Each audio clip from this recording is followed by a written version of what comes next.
सेवा जवाहर सगाजनों एवं प्यारे बच्चों, मेरा नाम मनोज कुमार गोंड है। आज मैं सपनों की उड़ान संवाद भाग 4 लेकर आपके सामने प्रस्तुत हूँ। इसमें मैं बात करूंगा विदेश छात्रवृत्ति प्राप्ति की प्रक्रिया के बारे में।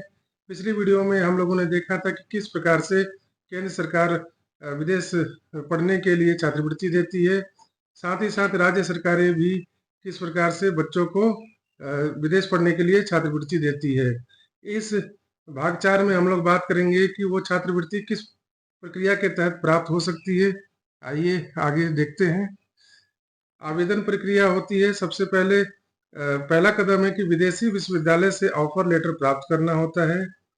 दूसरा, छात्रवृत्ति पोर्टल या राज्य पोर्टल पर आवेदन करना होता है, जिसमें निम्नलिखित डॉक्यूमेंट्स लगते हैं, जैसे आय, जाति, marksheet, passport, offer letter, bank खाता, मेडिकल रिपोर्ट और सिफारिश पत्र।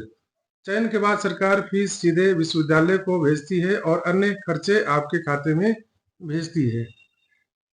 सबसे पहले जो कदम है विदेश के विश्वविद्यालय से ऑफर लेने की प्रक्रिया, उसके बारे में जानकारी लेते हैं।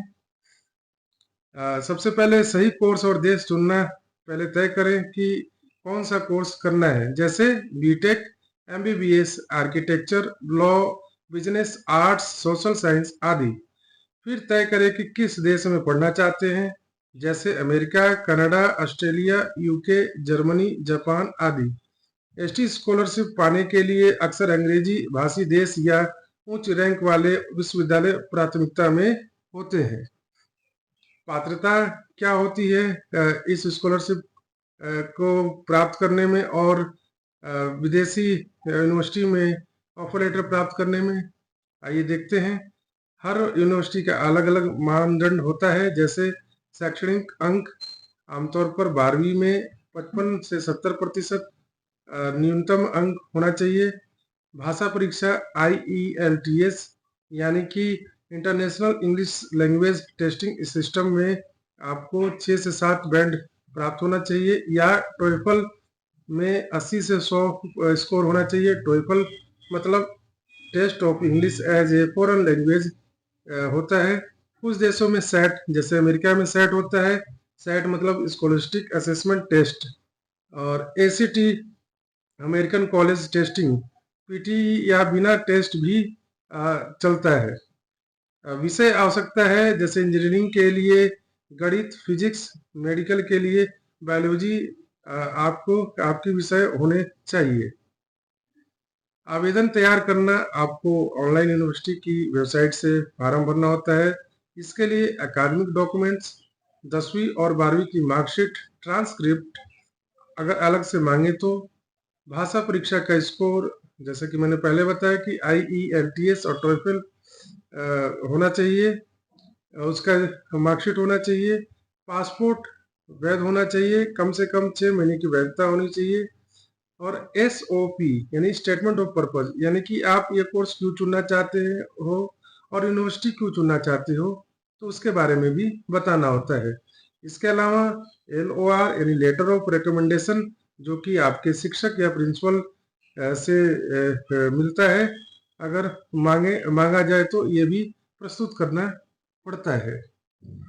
इसके अलावा जो आवेदन शुल्क और सबमिशन जो फीस लगती है विश्वविद्यालय की, वो होती है 3000 से 8000, यानी कि यदि हम लोग US डॉलर में देखें तो 40 से 100 डॉलर के करीब होता है। कई देश यूनिवर्सिटी गरीब पृष्ठभूमि यानी लो इनकम के छात्रों के लिए ये जो फीस है उसको माफ कर देती है। इसे आपको ईमेल करके मांगना होगा। अब बात करते हैं आवेदन की प्रक्रिया के बारे में। तो हम लोगों ने बात कर लिया। अब इंटरव्यू, यदि किसी विश्वविद्यालय द्वारा मांगा जाता है तो आपको इंटरव्यू देना पड़ता है। अतिरिक्त टेस्ट भी देना पड़ता है। कुछ यूनिवर्सिटी वीडियो इंटरव्यू लेती है, जो कि आप यहाँ बैठे बैठे, भारत में बैठे बैठे आप वो इंटरव्यू दे सकते हैं। अमेरिका जैसी जगहों पर सेट और ACT स्कोर भी मांग सकते हैं। ऑफर लेटर मिलना, अगर आप चयनित हो जाते हैं तो यूनिवर्सिटी आपको ईमेल से कंडीशनल ऑफर लेटर या अनकंडीशनल ऑफर लेटर भेजती है। कंडीशनल ऑफर आपको कुछ शर्तें पूरी करनी है, जैसे IELTS स्कोर, मार्कशीट जमा करना। अनकंडीशनल में आपका एडमिशन फाइनल हो जाता है। स्कॉलरशिप के लिए उपयोग एक बार ऑफर लेटर मिल जाए तब आप नेशनल ओवरसीज स्कॉलरशिप या स्टेट ओवरसीज स्कीम में आवेदन कर सकते हैं। सरकार आपकी फीस और बाकी खर्च देगी, इसलिए खुद पैसे देने की जरूरत नहीं है। अंत में एक टिप देना चाहता हूं, अगर आप 12वीं के तुरंत बाद ये करना चाहते हैं तो IELTS की तैयारी और पासपोर्ट पहले ही बना ले, क्योंकि यही सबसे ज्यादा समय लेते हैं। तो इसी के साथ धन्यवाद आप सभी का। सेवा जोहार। वीडियो में बने रहिए, आप देखते रहिए, अच्छी अच्छी जानकारियाँ आपको मिलेंगी और भी जानकारियाँ हैं भविष्य में। धन्यवाद। सेवा जोहार।